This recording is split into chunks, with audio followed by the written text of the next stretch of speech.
سورۃ فاطر۔ بسم اللہ الرحمن الرحیم الحمد للہ فاطر السماوات والارض جاعل الملائکۃ رسلا اولی اجنحۃ مثنى وثلاث ورباع یزید فی الخلق ما یشاء ان اللہ علی کل شیء قدیر ما يفتح الله للناس من رحمة فلا ممسك لها وما يمسك فلا مرسل له من بعده وهو العزيز الحكيم۔ شروع کرتی ہوں اللہ کے نام سے جو بے انتہا مہربان نہایت رحم فرمانے والا ہے۔ الحمد للہ فاطر السماوات والارض، تعریف اللہ ہی کے لیے ہے جو آسمانوں اور زمین کا بنانے والا ہے اور فرشتوں کو پیغام رساں مقرر کرنے والا۔ ایسے فرشتے جن کے 2 اور 3 اور 4 بازو ہیں، وہ اپنی مخلوق کی ساخت میں جیسا چاہتا ہے اضافہ کرتا ہے۔ اور جبریل علیہ السلام کے کتنے تھے پر 600۔ یقیناً اللہ ہر چیز پہ قادر ہے۔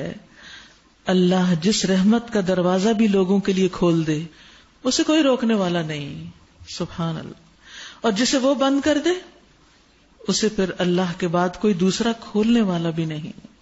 وہ زبردست اور حکیم ہے۔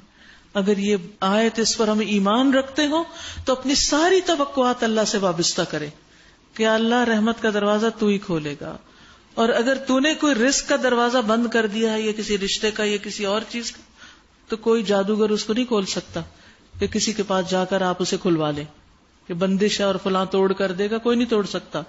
اللہ کو پکاریں، اللہ کی طرف رجوع کریں، وہی سب دروازے کھولتا ہے۔ وہ زبردست اور حکیم ہے۔ یا ایھا الناس اذکروا نعمت اللہ علیکم هل من خالق غیر اللہ یرزقکم من السماء والارض لا الہ الا ھو فانا تؤفکون۔ لوگوں تم پر جو اللہ کے احسانات ہیں انہیں یاد رکھو، یعنی ساری نعمتوں کے بارے میں سوچو۔ کیا اللہ کے سوا کوئی اور خالق بھی ہے جو تمہیں آسمان اور زمین سے رزق دیتا ہو؟ کوئی معبود نہیں اس کے سوا، آخر تم کہاں سے دھوکہ کھا رہے ہو؟ اب اگر اے نبی صلی اللہ علیہ وسلم یہ لوگ آپ کو جھٹلاتے ہیں تو یہ کوئی نئی بات نہیں، آپ سے پہلے بھی بہت سے رسول جھٹلائے جا چکے ہیں، اور سارے معاملات آخر کار اللہ ہی کی طرف رجوع ہونے والے ہیں۔ یا ایھا الناس، پوری انسانیت کو خطاب ہے، اے لوگو، ان وعد اللہ حق، بے شک اللہ کا وعدہ سچا ہے، فلا تغرنکم الحیات الدنیا، لہذا تمہیں دنیا کی زندگی ہرگز دھوکے میں نہ ڈالے، ولا یغرنکم باللہ الغرور، اور نہ وہ بڑا دھوکے باز تمہیں اللہ کے بارے میں دھوکہ دینے پائے۔ کون ہے وہ بڑا دھوکے باز؟ شیطان۔ یعنی اللہ کی اطاعت سے شیطان روکتا ہے، وہ انسانوں کو کہتا ہے کہ تم اس کی اطاعت نہ کرو، اور آتا ہے دوست کی شکل میں، خیر خواہ کی شکل میں، بظاہر وہ خوشنما بناتا ہے برے کاموں کو، حالانکہ وہ دشمن ہے۔ تو ہمیں دشمن کو پہچان کر دشمن کی اطاعت نہیں کرنی چاہیے، شیطان کو دشمن مان لینا چاہیے، اور اس کے وسوسوں اور اس کی اکساہٹوں سے بچنے کے لیے اللہ کی پناہ لینی چاہیے۔ جو کام وہ کرواتا ہے نا، مثلا غصے میں کون ڈالتا ہے؟ شیطان ڈالتا ہے، یا پھر انسان کے اپنے نفس کے اندر سے آتا ہے ابال، تو ایسے میں انسان کو اعوذ باللہ پڑھ لینی چاہیے، اللہ کی پناہ لے لینی چاہیے۔ در حقیقت شیطان تمہارا دشمن ہے، اس لیے تم بھی اسے اپنا دشمن سمجھو۔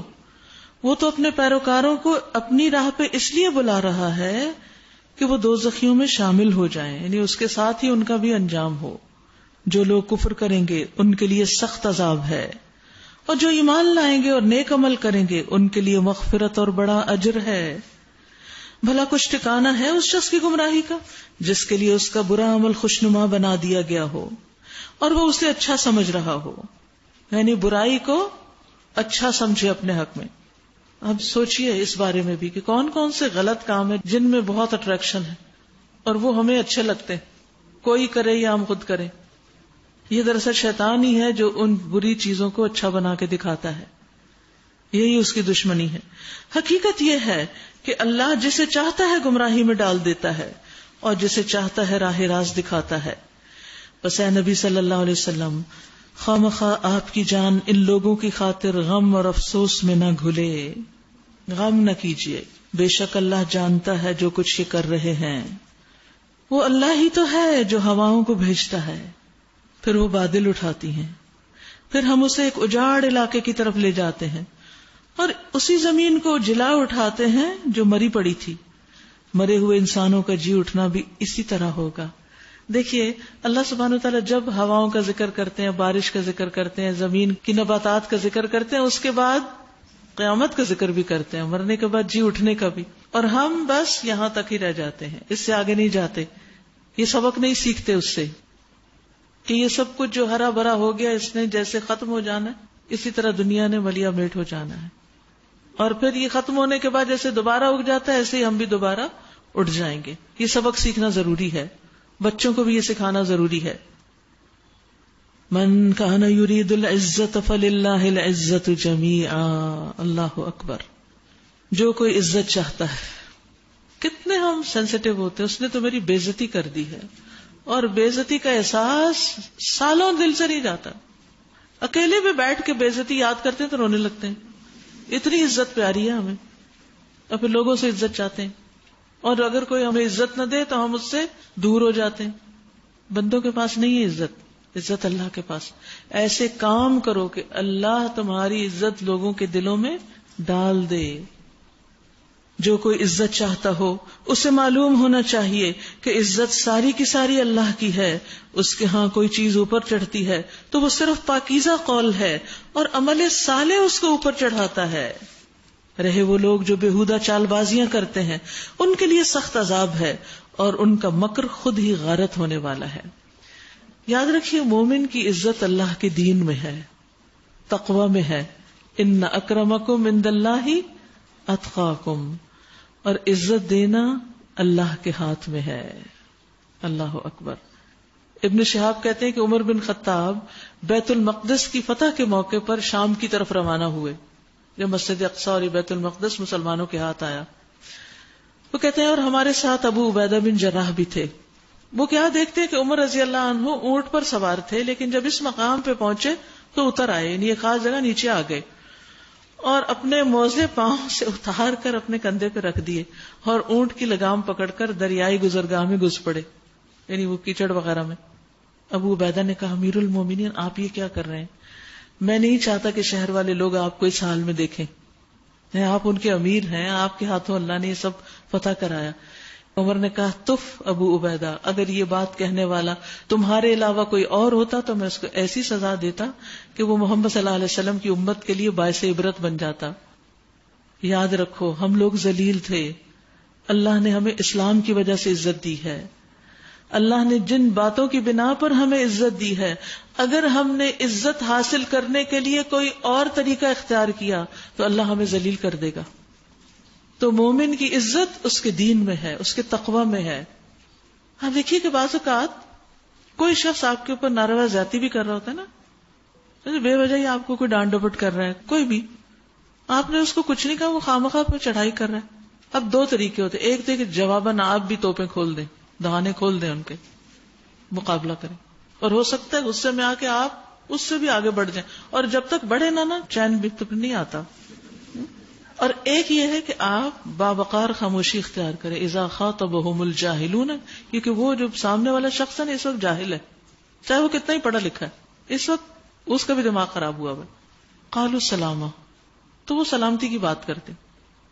اب آپ دیکھیے تیسرا شخص جو دیکھ رہا ہے وہ کس کی عزت کرے گا یہ بتائیے، جو احسن طریقے سے اس بات کا جواب دے رہا ہے. لیکن شیطان ہمیں اس وقت یہ بلوا دیتا ہے اور کہتا ہے دیکھو اس نے تمہارے ساتھ کیا کیا، بند کرو اس کا منہ. حالانکہ پھر بعض اوقات انسان مظلوم سے ظالم کی صف میں شمار ہو جاتا ہے. پھر اسی طرح آپ دیکھیے کہ بعض اوقات لوگ عزت حاصل کرنے کے لیے ایسے کام کرتے ہیں، مثلا نیکی کے کام کر کے بھی نا اس سے بھی شہرت چاہتے ہیں کہ ان کی خوب شہرت ہو، اس کے اشتہار لگاتے رہتے ہیں.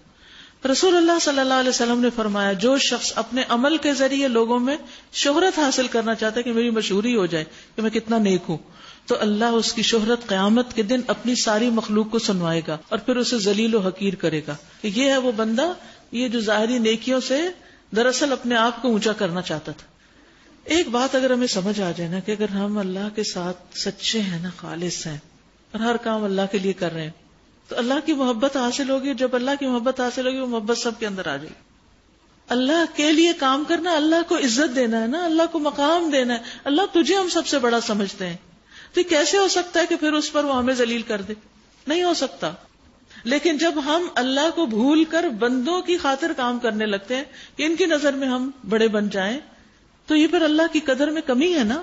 اللہ زیادہ حقدار تھا کہ ہم کوئی بھی نیک کام، نماز، روزہ، صدقہ، خیرات اللہ ہی کی خاطر کریں، کہ اس کا ذکر نہ کرے بندے اور اللہ کا معاملہ، اور اس کے بدلے میں عرش کا سایہ نصیب ہوگا قیامت کے دن. اور اگر کبھی کسی وقت دکھا کے بھی دینا پڑتا ہے نا، کبھی ایسا بھی ہوتا ہے موقع کہ آپ نہیں چھپا سکتے اور دکھانا بھی چاہیے اس میں، تو شہرت کے لیے نہ ہو، وہ صرف اس لیے کہ دوسرے بھی موٹیویٹ ہوں، دوسروں کو بھی یاد آ جائے کہ انہوں نے بھی صدقہ دینا ہے. کیونکہ بعض اوقات ایک شخص نکال کے کچھ ڈالنے لگتا ہے نا تو جو دیکھ رہا ہوتا ہے اس کو کیا ہوتا ہے، کہتا اللہ یہ کر رہا ہے میں نہ کروں، میں بھی کرتا ہوں. تو اب اس کو تو پتہ ہی نہیں، یہ تو اپنے دھیان سے کر رہا ہے، وہ اس کو دیکھ رہا ہے، وہ بھی نکالنا شروع ہو جاتا ہے. اب اس پہلے شخص کو اس کے صدقے کا بھی ثواب اور جس نے دیکھ کر کیا اس کا بھی ثواب. اسی طرح نماز ہے، اسی طرح روزے. اگر آپ کو پتہ چلے آپ کی کوئی ساتھی ہر مہینے کے روزے رکھتی ہیں 3، پتہ چل گیا، اس کی نیت نہیں تھی کوئی اپنی نیکی اور پاک دامنی ظاہر کرنے کی، لیکن بس کسی وجہ سے پتہ چل گیا، تو آپ کے دل میں کیا آئے گا؟ اللہ میں بھی رکھوں. آپ نیت کر لیں گے، رکھ پائے کہ نہ رکھ پائے اس کا بھی اجر ہے. اب یہ اجر آپ کو بھی ملے گا اور اس کو بھی ملے گا جو ذریعہ بنا. تو اس لیے بعض نیک اعمال کو ظاہر کرنا بھی ضرورت ہے تاکہ نیکی پھیلے، لیکن وہ اس لیے نہیں کہ ہم مشہور ہوں، وہ اس لیے کہ نیکی مشہور ہو. اس میں بڑا فرق ہے. یعنی نیکی عام ہو، نیکی کی فضا ہو، نیک کام زیادہ سے زیادہ لوگ کریں تاکہ نیکی کرنے والے اور بھی آگے بڑھیں. ٹھیک ہے نا؟ نہ کہ اس وقت یہ ہو کہ میں نے کیا اور میں نے کیا. یہ نہیں ہونا چاہیے. اللہ نے تم کو مٹی سے پیدا کیا، پھر نطفے سے، پھر تمہارے جوڑے بنا دیے، یعنی مرد اور عورت. کوئی عورت حاملہ نہیں ہوتی اور نہ بچہ پیدا کرتی ہے مگر یہ سب کچھ اللہ کے علم میں ہوتا ہے. کوئی عمر پانے والا عمر نہیں پاتا اور نہ کسی کی عمر میں کچھ کمی ہوتی ہے مگر یہ سب کچھ ایک کتاب میں لکھا ہوتا ہے. اللہ اکبر. سب تقدیر میں لکھا ہوا ہے کتنا جینا ہے. اللہ کے لیے بہت آسان کام ہے. اور پانی کے دونوں ذخیرے یکساں نہیں، ایک میٹھا اور پیاس بجھانے والا، پینے میں خوشگوار، دوسرا سخت کھاری کے حلق چھیل دے. دونوں طرح کے لوگ ہوتے ہیں مگر دونوں سے تم تر و تازہ گوشت حاصل کرتے ہو. دونوں سے ہی فائدہ ہوتا ہے، میٹھے شخص سے بھی کڑوے سے بھی. پہننے کے لیے زینت کا سامان نکالتے ہو اور اسی پانی میں تم دیکھتے ہو کہ کشتیاں اس کا سینہ چیرتی چلی جا رہی ہیں تاکہ تم اللہ کا فضل تلاش کرو اور اس کے شکر گزار بنو. وہ دن کے اندر رات کو، رات کے اندر دن کو پروتا ہوا لے آتا ہے. چاند اور سورج کو اسی نے مسخر کر رکھا ہے. یہ سب کچھ ایک وقت مقرر تک چلے جا رہے ہیں. وہی اللہ جس کے یہ سارے کام ہیں تمہارا رب ہے، بادشاہی اسی کی ہے. اسے چھوڑ کر جن دوسروں کو تم پکارتے ہو وہ ایک پرے کاہ کے مالک بھی نہیں. انہیں پکارو تو وہ تمہاری دعائیں سن نہیں سکتے، اور سن لیں تو تمہیں ان کا کوئی جواب نہیں دے سکتے، اور قیامت کے دن وہ تمہارے شرک کا انکار کر دیں گے. حقیقت حال کی ایسی صحیح خبر تمہیں خبردار کے سوا کوئی نہیں دے سکتا. یعنی اللہ نے وحی کے ذریعے محمد صلی اللہ علیہ وسلم کو بتایا کہ اس معاملے کی حقیقت یہ ہے. یا ایھا الناس انتم الفقراء الی اللہ. لوگو تم ہی اللہ کے محتاج ہو، تم ہی اللہ کے محتاج ہو، اور ہمیں اپنی محتاجی کا اقرار کرتے رہنا چاہیے. یاد ہے وہ ہم نے سورۃ القصص میں دعا پڑھی تھی، رب انی لما انزلت الی من خیر فقیر. لیکن ہوتا یہ کہ ہم یہ دعائیں بھول جاتے ہیں. یہ چھوٹے چھوٹے سٹیکرز میں یہ ساری قرآنی دعائیں موجود ہیں اور بہت ہینڈی ہیں. آپ کسی کو اپنی کتاب میں لگا لیں، کسی کو اپنے کسی جگہ وہ جہاں جہاں آپ دیکھیں گے دیکھ کے آپ پڑھتے چلے جائیں گے. اسی طرح کل جو دعا ہم نے پڑھی تھی، اللہم لا سہل الا ما جعلتہ سہلا، مشکل کے وقت، تکلیف کے وقت، کاموں میں آسانی کے لیے. تو اس طرح انسان اللہ سے دور نہیں ہوتا جب ریمائنڈر آپ کے آس پاس موجود ہوتے ہیں. لوگو تم ہی اللہ کے محتاج ہو اور اللہ تو غنی اور حمید ہے. وہ چاہے تو تمہیں ہٹا کر کوئی نئی مخلوق تمہاری جگہ لے آئے. تو کیا دعا کرنی؟ اللہم استخدمنی ولا تستبدلنی. اللہ مجھ سے ہی تو دین کی خدمت لیتا رہے، مجھ سے ہی یہ کام لے بندوں کی خدمت کا، اور مجھے تبدیل نہ کرنا. ایسا کرنا اللہ کے لیے کچھ بھی دشوار نہیں. لیکن نعمتیں کیوں تبدیل ہوتی ہیں؟ جب ناشکری ہوتی ہے. کوئی بوجھ اٹھانے والا کسی دوسرے کا بوجھ نہ اٹھائے گا، اور اگر کوئی لدا ہوا نفس اپنا بوجھ اٹھانے کے لیے پکارے گا بھی ادھر آؤ میری مدد کرو، تو اس کے بوجھ کا ایک ادنا حصہ بھی بٹانے کے لیے کوئی نہ آئے گا. وَلَوْ كَانَ ذَا قُرْبَىٰ، خواہ قریب ترین رشتہ دار ہو.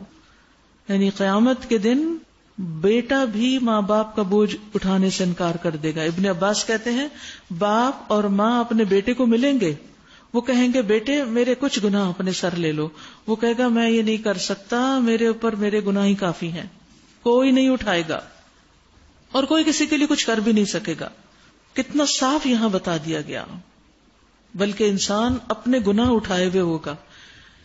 نبی صلی اللہ علیہ وسلم فرمایا تم میں سے کوئی شخص قیامت کے دن بکری اپنی گردن پہ سوار نہ کر کے لائے کہ وہ ممی آ رہی ہو، اور مجھے کہے کہ میری سفارش کرو، تو میں کہوں گا میں تیرے لیے کسی بات کا اختیار نہیں رکھتا، میں نے اللہ کا حکم پہنچا دیا تھا. اور اسی طرح اونٹ کی بات کی اور باقی چیزوں کی، یعنی خیانت نہ کرنا ورنہ قیامت کے دن رسوائی کا باعث ہوگا. اے نبی صلی اللہ علیہ وسلم، آپ صرف انہی لوگوں کو متنبع کر سکتے ہیں جو بن دیکھے اپنے رب سے ڈریں غائبانہ طور پر. یعنی اصل ڈرنا تو غائبانہ طور پر ہی ہے، جب اللہ سامنے آ جائے گا تو پھر تو سبھی ڈریں گے سوائے اس کے کہ جو اللہ کو راضی کر کے جائیں. اور نماز قائم کرتے ہیں. جو شخص بھی پاکیزگی اختیار کرتا ہے اپنی ہی بھلائی کے لیے کرتا ہے، ہر طرح کے حرام چھوڑ کر. اور پلٹنا سب کو اللہ ہی کی طرف ہے.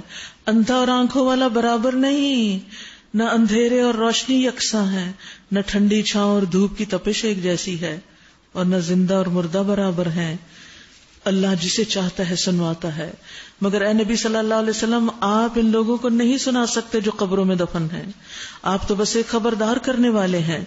ہم نے آپ کو حق کے ساتھ بھیجا، بشارت دینے والا اور ڈرانے والا بنا کر. اور کوئی امت ایسی نہیں گزری جس میں کوئی ڈرانے والا نہ آیا ہو. اب اگر یہ لوگ آپ کو جھٹلاتے ہیں تو ان سے پہلے گزرے ہوئے لوگ بھی جھٹلا چکے ہیں. ان کے پاس ان کے رسول کھلے دلائل اور صحیفے اور روشن ہدایات دینے والی کتاب لے کر آئے تھے. پھر جن لوگوں نے نہ مانا ان کو میں نے پکڑ لیا، اور دیکھو میری سزا کیسی سخت تھی. کیا تم دیکھتے نہیں ہو کہ اللہ آسمان سے پانی برساتا ہے، پھر اس کے ذریعے ہم طرح طرح کے پھل نکال لاتے ہیں جن کے رنگ مختلف ہوتے ہیں. ایک بارش، ایک مٹی، رنگوں میں فرق، ذائقوں میں فرق. پہاڑوں میں بھی سفید، سرخ اور گہری سیاہ دھاریاں پائی جاتی ہیں جن کے رنگ مختلف ہوتے ہیں. اور اسی طرح انسانوں اور جانوروں اور مویشیوں کے رنگ بھی مختلف ہوتے ہیں. انما یخشی اللہ من عبادہ العلماء، حقیقت یہ ہے کہ اللہ کے بندوں میں سے صرف علم رکھنے والے ہی اس سے ڈرتے ہیں.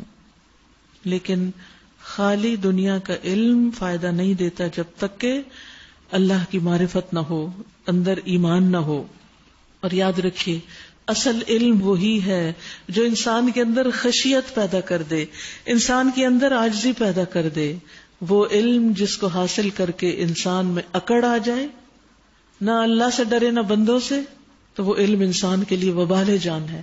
آج آپ دیکھیے کہ بعض اوقات علم والوں کے اندر اتنی نخوت پائی جاتی ہے، اتنا غرور پایا جاتا ہے کہ جس کے پاس وہ علم یا وہ ڈگری یا وہ خاص چیز نہ ہو اس کو انسان ہی نہیں سمجھتے. حالانکہ آپ کو نہیں پتا کہ سامنے والا جس کو آپ حقیر سمجھ رہے ہیں وہ اپنے کسی تقوی، اپنے کسی خاص چھپے ہوئے عمل کی بنا پر اللہ کی نگاہ میں آپ سے زیادہ معزز ہو. تو علم کا غرور اور تکبر بھی بہت نقصان دہ چیز ہوتی ہے کہ جس اکڑ کی وجہ سے انسان کوئی خیر کی بات سننے سے محروم ہو جاتا ہے. مسروق کہتے ہیں کہ آدمی کے عالم ہونے کے لیے اتنا ہی کافی ہے کہ وہ اللہ سے ڈرتا ہو، اور جاہل ہونے کے لیے اتنا ہی کافی ہے کہ وہ اپنے عمل پر خود پسندی اور غرور کرے. جاہل ہے ایسا شخص. مالک بن انس کہتے ہیں جو علم کا طالب ہو اس پہ لازم ہے کہ وہ وقار، سکینت اور خشیت اپنائے. طالب علم کی کوالٹیز کیا ہیں؟ وقار، سکینت، خشیت. یعنی اس کے اندر ایک احترام ہو اپنا بھی دوسروں کا بھی، سکون ہو، کام ہو، اور خشیت، اللہ کا ڈر ہو. کیونکہ یہ علم کا نتیجہ ہے. انما یخشی اللہ من عبادہ العلماء ان اللہ عزیز غفور. بے شک اللہ زبردست اور درگزر فرمانے والا ہے. ان الذین یتلون کتاب اللہ واقاموا الصلاة وانفقوا مما رزقناہم سرا وعلانیۃ یرجون تجارۃ لن تبور.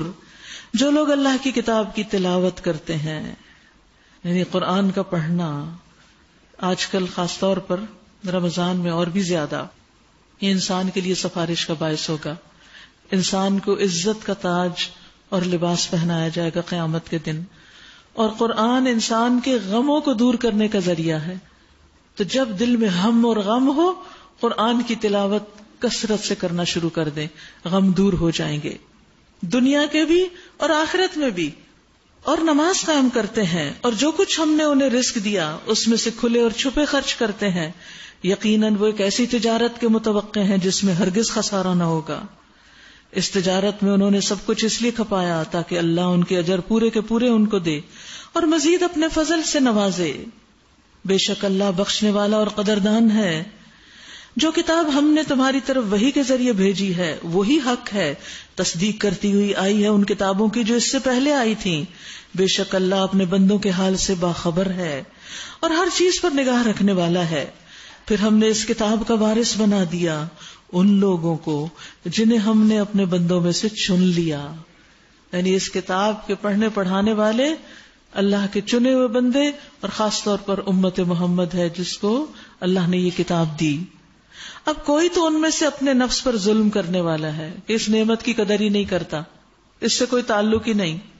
اور کوئی بیچ کی راہ ہے، کبھی پڑھ لیا کبھی نہیں، بس رمضان میں سن لیا اور اس کے بعد غائب. اور کوئی اللہ کے اذن سے نیکیوں میں سبقت کرنے والا ہے، اس کا قرآن کا سفر شروع ہوتا ہے تو پھر مرتے دم تک ختم ہی نہیں ہوتا. اس کا علم بھی اور اس پر عمل بھی اور اس کی خدمت بھی. یہی بہت بڑا فضل ہے، یہ بہت بڑا فضل ہے کہ اللہ کسی کو اس کام کے لیے چن لے، اس کی توفیق عطا کر دے. ہمیشہ رہنے والی جنتیں ہیں جن میں یہ لوگ داخل ہوں گے. وہاں انہیں سونے کے کنگنوں اور موتیوں سے آراستہ کیا جائے گا. وہاں ان کا لباس ریشم کا ہوگا اور وہ کہیں گے شکر ہے اس اللہ کا جس نے ہم سے غم دور کر دیا. یعنی جہنم میں گرنے کا غم، موت کا غم. کیونکہ دنیا میں ہمارے یہی تو غم ہے، اللہ پتہ نہیں موت کیسے آئے گی، اللہ قبر کیسی ہوگی، اللہ آخرت میں کیا ہوگا، اللہ کہیں ہمارے گناہ زیادہ نہ ہو جائے، اللہ کہیں نیکیاں ضائع نہ ہو جائیں. مومن کے یہ غم ہوتے ہیں، اور جب مومن جنت میں پہنچ جائے گا تو اس کے یہ غم اس کا ساتھ چھوڑیں گے اور اس پر وہ شکر ادا کرے گا. یقیناً ہمارا رب معاف کرنے والا اور قدر فرمانے والا ہے، جس نے ہمیں اپنے فضل سے ابدی قیام کی جگہ ٹھہرا دیا. اب یہاں نہ ہمیں کوئی مشقت پیش آتی ہے اور نہ تھکان لاحق ہوتی، کوئی بوریت نہیں، کوئی تکلیف نہیں، بس عیش و عشرت ہی ہے صرف جنت میں. اور جن لوگوں نے کفر کیا ان کے لیے جہنم کی آگ ہے، نہ ان کا قصہ پاک کر دیا جائے گا کہ مر جائیں، اور نہ ان کے لیے جہنم کے عذاب میں کوئی کمی کی جائے گی. اس طرح ہم بدلہ دیتے ہیں ہر اس شخص کو جو کفر کرنے والا ہو. وہاں وہ چیخ چیخ کے کہیں گے اے ہمارے رب ہمیں یہاں سے نکال تاکہ ہم نیک عمل کریں، ان اعمال سے مختلف جو پہلے کرتے رہے. یعنی جو کام ہمیں جہنم میں لائے ہیں اب نہیں ہم وہ کریں گے. انہیں جواب دیا جائے گا کیا ہم نے تمہیں اتنی عمر نہ دی تھی جس میں کوئی سبق لینا چاہتا تو سبق لے سکتا تھا، اور تمہارے پاس متنبع کرنے والا بھی آ چکا تھا. اب مزہ چکھو، ظالموں کا یہاں کوئی مددگار نہیں. حدیث میں آتا ہے اللہ نے اس شخص کا عذر کاٹ دیا جسے 60 سال تک دنیا میں رکھا. 60 سال کی عمر ہو جائے اور پھر بھی بندہ سیدھا نہ ہو تو قیامت کے دن کوئی بہانہ نہیں کر سکے گا کہ میرے پاس وقت ہی نہیں تھا. مسند احمد میں آتا ہے جس کو اللہ نے 70 سال کی عمر دی اس کا کوئی عذر اللہ کے ہاں نہیں چلے گا کہ اس کو انف مہلت مل گئی تھی کہ وہ اپنی اصلاح کر لیتا. بے شک اللہ آسمان اور زمین کی ہر پوشیدہ چیز سے واقف ہے، وہ تو سینوں کے چھپے ہوئے راز تک جانتا ہے. وہی تو ہے جس نے تمہیں زمین میں خلیفہ بنایا. اب جو کوئی کفر کرتا ہے اس کے کفر کا وبال اسی پر ہے، اور کافروں کو ان کا کفر اس کے سوا کوئی ترقی نہیں دیتا کہ ان کے رب کا غضب ان پر زیادہ سے زیادہ بھڑکتا جاتا ہے. کافروں کے لیے خسارے میں اضافے کے سوا کوئی ترقی نہیں. اے نبی صلی اللہ علیہ وسلم ان سے کہیے کبھی تم نے دیکھا بھی اپنے ان شریکوں کو جنہیں تم اللہ کو چھوڑ کر پکارا کرتے ہو؟ مجھے بتاؤ انہوں نے زمین میں کیا پیدا کیا یا آسمانوں میں ان کی کیا شراکت ہے؟ اگر یہ نہیں بتا سکتے تو ان سے پوچھو کیا ہم نے انہیں کوئی تحریر لکھ کر دی ہے جس کی بنا پر یہ اپنے شرک کے لیے کوئی صاف سند رکھتے ہو؟ نہیں، بلکہ یہ ظالم ایک دوسرے کو محض فریب کے جھانسے دیے جا رہے ہیں. حقیقت یہ ہے کہ اللہ ہی ہے جو آسمانوں اور زمین کو ٹل جانے سے روکے ہوئے ہے، تھام لیا اس نے، اور اگر وہ ٹل جائیں تو اللہ کے بعد کوئی دوسرا انہیں تھامنے والا نہیں. بے شک اللہ بڑا حلیم اور درگزر فرمانے والا ہے. یہ لوگ پکی قسمیں کھا کر کہا کرتے تھے کہ اگر کوئی خبردار کرنے والا ان کے ہاں آ گیا یعنی مکہ میں تو یہ دنیا کی ہر دوسری قوم سے بڑھ کر سیدھے راستے پر ہوں گے. مگر جب خبردار کرنے والا ان کے پاس آ گیا تو اس کے آنے نے ان کے اندر حق سے فرار کے سوا کسی چیز میں اضافہ نہیں کیا. یہ زمین میں اور زیادہ تکبر کرنے لگے اور بری بری چالیں چلنے لگے، حالانکہ بری چالیں اپنے چلنے والوں کو ہی لے بیٹھتی ہیں. یاد رکھیے سب سے بڑا فساد ایک دوسرے کے خلاف چالیں چلنا ہے. جب انسان ایک دوسرے کے خلاف چالیں چلے اور ایک دوسرے کو امن نہ دے تو وہ ایک دوسرے کے لیے اجنبی ہو جاتے ہیں، ان کے درمیان محبتیں نہیں رہتی اور پھر وہ ایک دوسرے کو نقصان پہنچانے کے پیچھے ہی لگے رہتے ہیں، ایک دوسرے کی ٹانگ کھینچتے رہتے ہیں، لیگ پولنگ جسے کہتے ہیں، تاکہ ایک کی چال دوسرے کے خلاف کامیاب ہو جائے، اور اسی سے فساد ہوتا ہے اور اللہ فساد کو پسند نہیں کرتا. یاد رکھیے کہ یہاں اللہ تعالیٰ نے واضح کر دیا کہ جو بری چال چلے گا خود اس میں پھنسے گا، یعنی کسی کا کیا نقصان کرے گا؟ اپنا ہی کرے گا. انما بغیکم علی انفسکم، تمہاری سرکشی تمہاری اپنی ہی جانوں پر ہے، اور جو عہد توڑتا ہے در حقیقت اپنی جان پر ہی وہ برا کرتا ہے، اپنے ساتھ ہی توڑتا ہے. رسول اللہ صلی اللہ علیہ وسلم نے فرمایا مکر اور دھوکہ آگ میں ہے، مت دھوکہ دو دوسروں کو، مت چالے چلو کسی کے خلاف. فرمایا دھوکہ دینے والے کے لیے قیامت کے دن ایک جھنڈا ہوگا جس کے ذریعے وہ پہچانا جائے گا، یہ چال باز شخص. اب کیا یہ لوگ اس کا انتظار کر رہے ہیں کہ پچھلی قوموں کے ساتھ اللہ کا جو طریقہ رہا ہے وہی ان کے ساتھ بھی برتا جائے؟ یہی بات ہے تو تم اللہ کے طریقے میں ہرگز کوئی تبدیلی نہ پاؤ گے، اور تم کبھی نہ دیکھو گے کہ اللہ کی سنت کو اس کے مقرر راستے سے کوئی طاقت پھیر سکتی ہو. کیا یہ لوگ زمین میں کبھی چلے پھرے نہیں کہ ان کو ان لوگوں کا انجام نظر آتا جو ان سے پہلے گزر چکے ہیں اور ان سے بہت زیادہ طاقت والے تھے؟ اللہ کو کوئی چیز زمین میں عاجز نہیں کر سکتی، نہ آسمانوں میں اور نہ زمین میں. وہ سب کچھ جانتا ہے اور ہر چیز پر قدرت رکھتا ہے. اگر کہیں وہ لوگوں کو ان کے کیے کرتوتوں پر پکڑتا تو زمین پر کسی جاندار کو جیتا نہ چھوڑتا، مگر وہ انہیں ایک مقرر وقت تک کے لیے مہلت دے رہا ہے. پھر جب ان کا وقت آ پورا ہوگا تو اللہ اپنے بندوں کو دیکھ لے گا. سورۃ یاسین. بسم اللہ الرحمن الرحیم. یاسین والقرآن الحکیم انک لمن المرسلین على صراط مستقیم تنزیل العزیز الرحیم لتنذر قوما ما انذر آباؤهم فهم غافلون لقد حق القول على أكثرهم فهم لا يؤمنون. بسم اللہ الرحمن الرحیم. یاسین والقرآن الحکیم. یاسین قسم ہے قرآن حکیم کی. انک لمن المرسلین، آپ یقیناً رسولوں میں سے ہیں، سیدھے راستے پر. اللہ تعالیٰ اس قرآن کو گواہ بنا کے کہہ رہا ہے کہ محمد رسول اللہ کا راستہ سب سے سیدھا راستہ ہے، اور یہ قرآن غالب الرحیم ہستی کا نازل کردہ ہے تاکہ تم خبردار کرو ایک ایسی قوم کو جس کے باپ دادا خبردار نہ کیے گئے تھے، اس وجہ سے وہ غفلت میں پڑے ہوئے ہیں. ان میں سے اکثر لوگ فیصلے عذاب کے مستحق ہو چکے ہیں، اسی لیے وہ ایمان نہیں لاتے. ہم نے ان کی گردنوں میں طوق ڈال دیے ہیں جن سے وہ ٹھوڑیوں تک جکڑے گئے ہیں، اس لیے وہ سر اٹھائے کھڑے، یعنی جھکا کے نہیں دیتے. ہم نے ایک دیوار ان کے آگے کھڑی کر دی، ایک ان کے پیچھے، اور ہم نے انہیں ڈھانک دیا. اب حق کہاں سے نظر آئے گا؟ اندر کی بھی اکڑ اور ماحول کا بھی ایسا اثر کہ حق دیکھ ہی نہیں پاتے. انہیں اب کچھ نہیں سوچتا، ان کے لیے یکساں ہے، تم انہیں خبردار کرو یا نہ کرو یہ نہیں مانیں گے. انما تنذر من اتبع الذکر وخشی الرحمن بالغیب، تم تو اسی شخص کو خبردار کر سکتے ہو جو نصیحت کی پیروی کرے اور بن دیکھے رحمان سے ڈرے. یعنی رحمان کی صفت کے ساتھ ڈر بھی، یعنی جب اللہ کی رحمت کی امید ہو تو ساتھ ہی ڈر بھی دل میں ہونا چاہیے. مومن نیک اعمال کرتا ہے لیکن اس کے باوجود وہ ڈرا اور گھبرایا ہوا ہوتا ہے، جبکہ فاجر نافرمانیاں کر کے بھی بے خوف ہوتا ہے.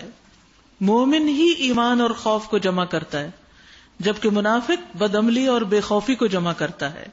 یاد رکھیے اللہ کی رحمت اللہ کے ڈر سے ہی آتی ہے. یاد ہے وہ شخص جس نے اللہ کے ڈر سے اپنے بچوں کو کہا کہ میری تو بڑی شامت آئے گی، مر جاؤں تو مجھے جلا کے راکھ اڑا دینا میری. اللہ نے اس کو پکڑ کے جب کھڑا کیا جمع کر کے اس کو، ایسا کیوں کہا؟ کہ اللہ تیرے ڈر کی وجہ سے. تو اللہ نے اس ڈر کی وجہ سے اس کو معاف کر دیا. 7 لوگ ایسے ہیں جو عرش کے سائے میں ہوں گے. ان میں سے ایک وہ شخص جسے کسی بلند مرتبہ خوبصورت عورت نے اپنی طرف بلایا، یعنی بدکاری کے لیے، تو اس نے جواب میں کہا میں اللہ سے ڈرتا ہوں. اس کا اتنا بڑا انعام اس کو قیامت کے دن ملے گا. تو جو اللہ سے ڈر کے برائیاں چھوڑ دیتا ہے وہی اللہ کی رحمت کے سائے میں ہوگا. اسے مغفرت اور اجر عظیم کی بشارت دے دو. ہم یقیناً ایک روز مردوں کو زندہ کرنے والے ہیں. جو کچھ انہوں نے کام کیے وہ سب ہم لکھتے جا رہے ہیں، اور جو کچھ آثار انہوں نے اپنے پیچھے چھوڑے وہ بھی ہم لکھ رہے ہیں. ہر چیز کو ہم نے ایک کھلی کتاب میں درج کر رکھا ہے. یاد رکھیے ہمارا اعمال نامہ صرف وہ نہیں جو ہم کر رہے ہیں، ہم جو نمونہ چھوڑ رہے ہیں لوگوں کے لیے، جو مثال قائم کر رہے ہیں، جو تاثرات ہم قائم کرتے ہیں لوگوں پر، ہمارے اعمال، ہمارا اخلاق جو لوگوں کے اوپر اثر قائم کرتا ہے، اور اس کے بعد جو کچھ وہ کرتے ہیں وہ بھی ہمارے لیے لکھا جاتا ہے. اچھا ہو تو اچھا، برا ہو تو برا. وَاضْرِبْ لَهُمْ مَثَلًا أَصْحَابَ الْقَرْيَةِ، انہیں مثال کے طور پر اس بستی والوں کا قصہ سناؤ جبکہ اس میں رسول آئے تھے. ہم نے ان کی طرف 2 رسول بھیجے اور انہوں نے دونوں کو جھٹلا دیا. پھر ہم نے تیسرا مدد کے لیے بھیجا اور ان سب نے کہا ہم تمہاری طرف رسول کی حیثیت سے بھیجے گئے. 3 اکٹھے رسول ایک بستی میں. بستی والوں نے کہا تم کچھ نہیں مگر ہم جیسے انسان، اور رحمان نے ہرگز کوئی چیز نازل نہیں کی، تم جھوٹ بولتے ہو. رسولوں نے کہا ہمارا رب جانتا ہے کہ ہم ضرور تمہاری طرف رسول بنا کے بھیجے گئے اور ہم پر صاف صاف پیغام پہنچا دینے کے سوا کوئی ذمہ داری نہیں. بستی والے کہنے لگے ہم تو تمہیں اپنے لیے فعال بد سمجھتے، منحوس سمجھتے. اگر تم باز نہ آئے تو ہم تمہیں سنسار کر دیں گے، پتھروں سے مار دیں گے، اور ہم سے تم بڑی دردناک سزا پاؤ گے. رسولوں نے جواب دیا تمہاری فعال بد نحوست تو تمہارے اپنے ساتھ لگی ہوئی ہے. کیا یہ باتیں تم اس لیے کرتے ہو کہ تمہیں نصیحت کی گئی؟ اصل بات یہ ہے کہ تم حد سے گزرے ہوئے لوگ ہو. اتنے میں شہر کے دور دراز گوشے سے ایک شخص دوڑتا ہوا آیا. بولا اے میری قوم کے لوگوں، رسولوں کی پیروی اختیار کر لو، پیروی کرو ان لوگوں کی جو تم سے کوئی اجر نہیں مانگتے اور ٹھیک راستے پر ہیں، ہدایت یافتہ ہے. یاد رکھیے قریب کے لوگ نہیں مان رہے، اللہ نے دور سے ایک مددگار بھیجا اور وہ دوڑ کر آ رہا ہے. یاد رکھیے نیکی کے کام میں کیسے جانا چاہیے؟ دوڑ کے جانا چاہیے. اور اسی طرح لوگوں کو حق بات بتانے میں بھی. اور پھر رسولوں کی پہچان اس نے کیا بتائی کہ وہ تم سے کوئی اجر نہیں مانگتے. تو ایک مخلص نیک انسان کسی کے ساتھ احسان صرف اللہ کی خاطر کرتا ہے، لوگوں سے بدلہ نہیں چاہتا. یعنی پیغمبر تم سے ایمان لانے پر کوئی بدلہ نہیں چاہتے، کیونکہ ان کا سب سے بڑا احسان تم پر ہدایت دینا ہے، اور تمہارا ان پر کیا احسان ہے؟ ان کی بات مان لینا، اس ہدایت کو قبول کر لینا. تو آج کی دعاؤں میں درود شریف ہے اور اللہ کا ذکر کثرت کے ساتھ. وآخر دعوانا ان الحمدللہ رب العالمین. دعاؤں کی کتاب نکالیے، پیج 29. اللہم احسن عاقبتنا فی الامور کلہا وأجرنا من خزي الدنيا وعذاب الآخرة.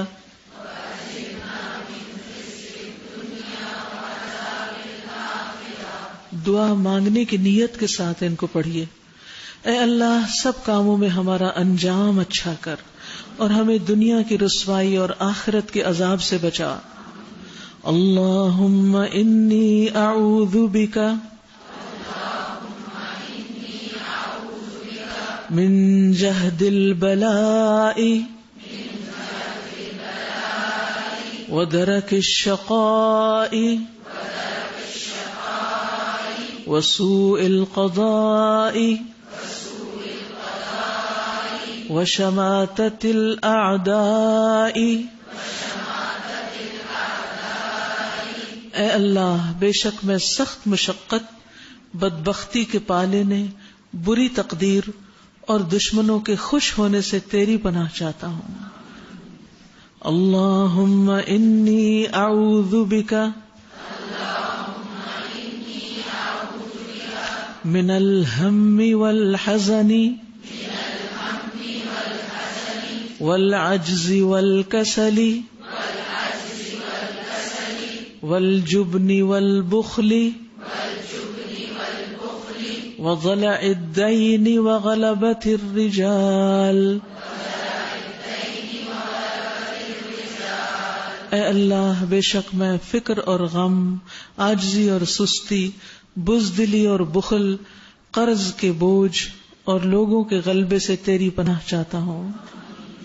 اللہم انی اعوذ بک من زوال نعمتک وتحول عافیتک وفجاءة نقمتک وجمیع سخطک. اے اللہ بے شک میں تیری عطا کردہ نعمتوں کے زوال سے، تیری عطا کردہ عافیت کے بدل جانے سے، تیری سزا کے اچانک وارد ہونے سے اور تیری ہر قسم کی ناراضگی سے تیری ہی پناہ چاہتا ہوں. اللہم انی اعوذ بک من علم لا ينفع ومن قلب لا يخشع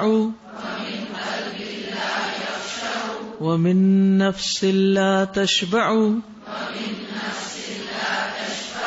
ومن دعوة لا يستجاب لها. اے اللہ میں پناہ مانگتا ہوں اس علم سے جو فائدہ نہ دے، اور اس دل سے جو نہ ڈرے، اور اس نفس سے جو سیر نہ ہو، اور اس دعا سے جو قبول نہ ہو. اللہم زدنا ولا تنقصنا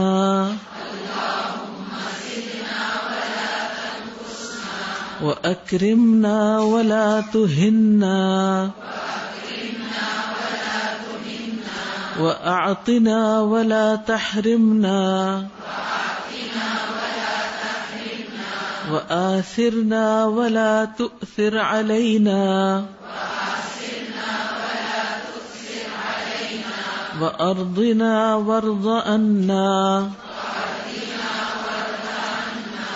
اے اللہ ہمیں زیادہ دے اور کم نہ کر، ہمیں عزت دے اور ذلیل نہ کر، ہمیں عطا کر اور محروم نہ کر، ہمیں دوسروں پر مقدم کر اور ہم پر کسی کو مقدم نہ کر، اور ہمیں راضی کر اور ہم سے راضی ہو جا. آمین یا رب العالمین. ایک اور ضروری بات جو آپ کے فائدے کی ہے، الہدا کے اندر مختلف شعبہ جات کام کرتے ہیں. الحمدللہ ان میں اضافہ ہوتا گیا.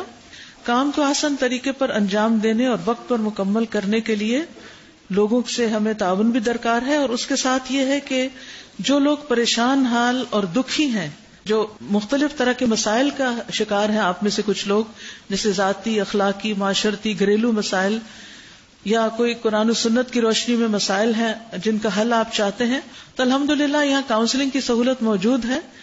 اب یہ سلسلہ اس جگہ پر بھی شروع ہوگا. ہر منڈے کو انشاءاللہ 10:30 سے 1 بجے تک آپ اپنی اپائنٹمنٹ لے کے آ کے بات کر سکتے ہیں، اپنے مسائل کا حل معلوم کر سکتے ہیں. تو 10:30 سے 1 بجے تک، اور اس کے انچارج عائشہ مرزا صاحبہ ہیں. جب آپ یہاں پر آئیں گے تو آپ ان سے مل کے جو سوال ہوں آپ کے، یا تو آپ لکھ کے بھی دے سکتے ہیں اور آپ کو وہ جواب دیں گی، یا پھر یہ کہ ملاقات کر کے بھی آپ ان سے اپنے مسائل ڈسکس کر سکتے ہیں. 3 جولائی سے پہلا سیشن شروع ہوگا، تو جن کو ٹائم چاہیے وہ ابھی سے بھی ٹائم لے سکتے ہیں. اس کے علاوہ اگر کچھ لوگ آپ میں سے کچھ سکلز رکھتے ہیں اور وہ والنٹیئر کرنا چاہتے ہیں، اپنے کسی مخصوص وقت پہ آ کے کوئی ہیلپ کر کے پھر چلے جائیں، تو وہ والنٹیئر فارم ہے باہر، وہ بھر کے دے دیں. تو انشاءاللہ جس چیز میں آپ کی مدد کی ضرورت ہوگی تو آپ کو کانٹیکٹ کر لیں گے. جزاکم اللہ خیرا. سبحانک اللہم و بحمدک، اشہد ان لا الہ الا انت، استغفرک و اتوب الیک. السلام علیکم و رحمۃ اللہ وبرکاتہ. یا ایھا الناس قد جاءتکم موعظۃ من ربکم وشفاء لما فی الصدور وہدى ورحمة للمؤمنین. قل بفضل اللہ وبرحمته فبذلك فلیفرحوا هو خیر مما یجمعون.